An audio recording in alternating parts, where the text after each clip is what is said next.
സന്ധ്യേ കഴിക്കാനൊന്നും ആയില്ലേ? ഓ ഇതാണെങ്കി വേവൊന്നുമില്ലല്ലോ. എന്റെ ജീവിതം ഈ അടുക്കളയിൽ ഇരുന്ന് തീരും. രാവിലെ തുടങ്ങണ പണിയാണ്. അതെ, മണി 12 ഇതുവരെ കഴിക്കാനൊന്നും ആയില്ലേ? നിങ്ങൾക്കൊക്കെ വെച്ചുണ്ടാക്കാനും വിളമ്പാനും പാത്രം കഴുകാനും വേണ്ടി മാത്രമാണ് എന്നെ ഇവിടെ തളച്ചിട്ടേക്കുന്നത്.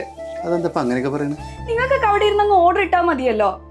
അവിടെ ഇരുന്നും കിടന്നും നിങ്ങൾ ഓരോ തീരുമാനങ്ങൾ എടുക്കും, നടപ്പിലാക്കും. എന്റെ വാക്കിന് ഒരു വിലയും ഇല്ലേ വീട്ടില്. എത്ര നേരം ഞാൻ അടുക്കളയിൽ ഒരു സഹായത്തിന് വിളിച്ചിട്ട് തിരിഞ്ഞു നോക്കി വന്നിട്ട്.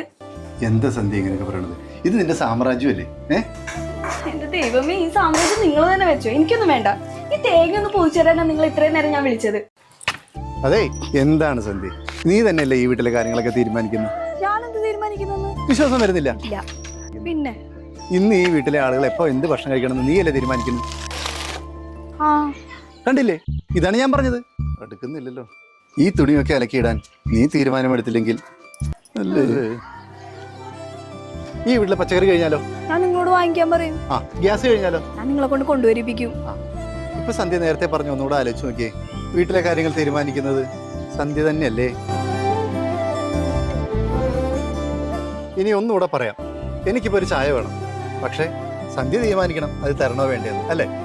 അതെ, ഞാൻ തീരുമാനിക്കൂ. കണ്ട, അത് ശരിയാണല്ലോ. അപ്പഴേ ചായ വേഗം വേണേ. ഓ, അതിനെന്താ ഇപ്പൊ തരാലോ. അതാണ്. എത്ര തെളിഞ്ഞാലും എണ്ണ വറ്റാത്തൊരു ചിത്രവിളക്കാണു ഭാവ.